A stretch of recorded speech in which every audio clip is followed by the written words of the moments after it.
Hello बच्चों, let's see this question. The question says length of a potentiometer wire is kept long and uniform to achieve.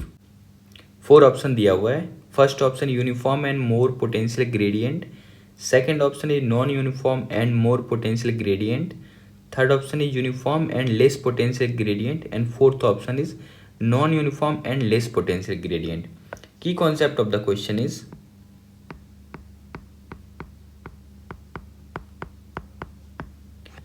concept of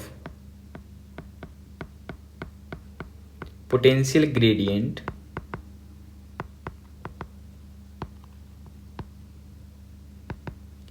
इसे phi से भी represent करते हैं in uniform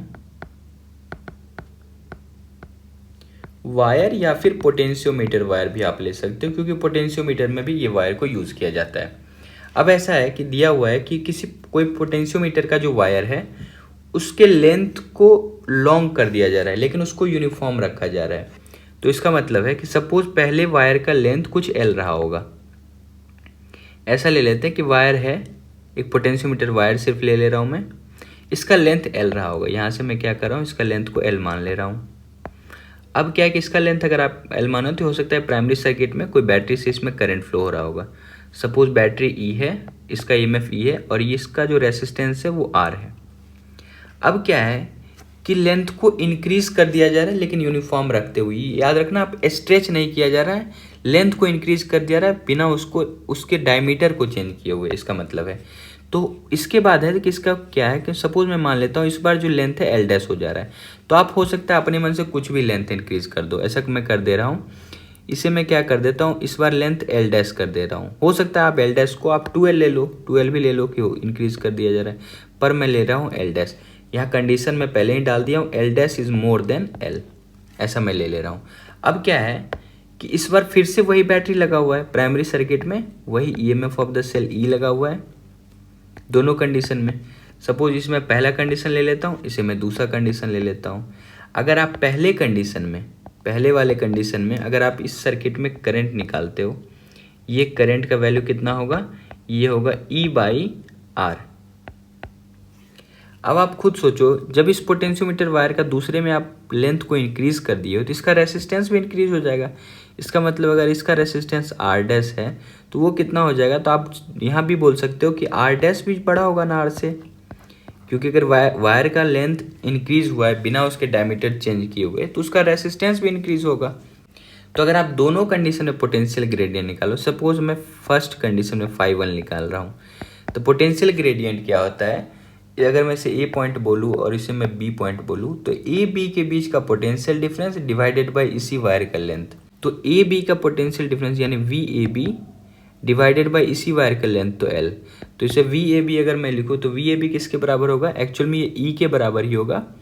तो ये फिर आप इसे कर सकते हो E/R इंटू आर. ये potential difference V A B होगा और इससे आप एल से डिवाइड दे रहे हो तो ये कट जाएगा आर से आर, तो ये एक्चुअल में आ गया E/L. ठीक है, यहाँ तक हमें मिल गया. इसके बाद क्या है, दूसरा कंडीशन में अगर आप देखो, सेकंड कंडीशन में इस वाले में, इसमें अगर आप करंट निकालो तो ये कितना आएगा करंट, ये आएगा E/ इस बार R डैश हो जाएगा. तो ये एक्चुअल में I अब नहीं रहा, ये I डैश हो गया. तो यहाँ से आप ये भी तो कह सकते हो ये I डैश. आप देखो क्योंकि E तो दोनों में कॉमन है, इसमें भी E है और इसमें भी E है, लेकिन इसमें R डैश है और R डैश बड़ा है. तो इससे आप क्या बोल सकते हो, अगर R dash more than R है तो आप ये भी तो कह सकते हो कि I डैश जो है वो छोटा होगा I से. ऐसा इसलिए क्योंकि डिनोमिनेटर का वैल्यू बढ़ेगा तो ऑल ओवर वैल्यू तो घट जाएगा ना. तो यहाँ से आप बोलोगे I डैश जो है वो छोटा हो जाएगा I से. तो यहाँ से अगर आप सेकेंड वाले सर्किट में अगर आप पोटेंशियल ग्रेडियंट φ2 निकालो तो ये क्या होगा, इसमें फिर से नेमिंग करते हो. इस बार मैं वी ए डैश इसे बोल दे रहा हूँ और इसे बी डैश बोल दे रहा हूँ. तो इसे आप लिखोगे V A dash B dash divided by इसका लेंथ एक्चुअल में अब एल डैश हो गया है. तो V A dash B dash अब निकालोगे तो ये कितना हो जाएगा, E/R dash into are dash. ये तो उतना ही रहेगा डिवाइडेड बाय इस बार एल डैश आप करोगे तो यहाँ से आप देख पा रहे होगे आर डैश से आर डैश कट जाएगा. तो ये एक्चुअल में क्या आ गया, E/L डैश. अब हमारा काम है ये पहला ई बाई एल और ई बाई एल डैश को कंपेयर कर लेना।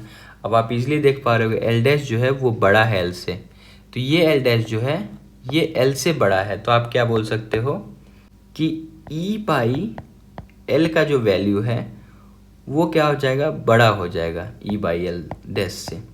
ऐसा क्यों? क्योंकि एल डैश का वैल्यू जो है वो बड़ा है एल से, तो जो वैल्यू बड़ा है इसका मतलब डिनोमिनेटर बड़ा होगा तो ऑल ओवर वैल्यू छोटा होगा।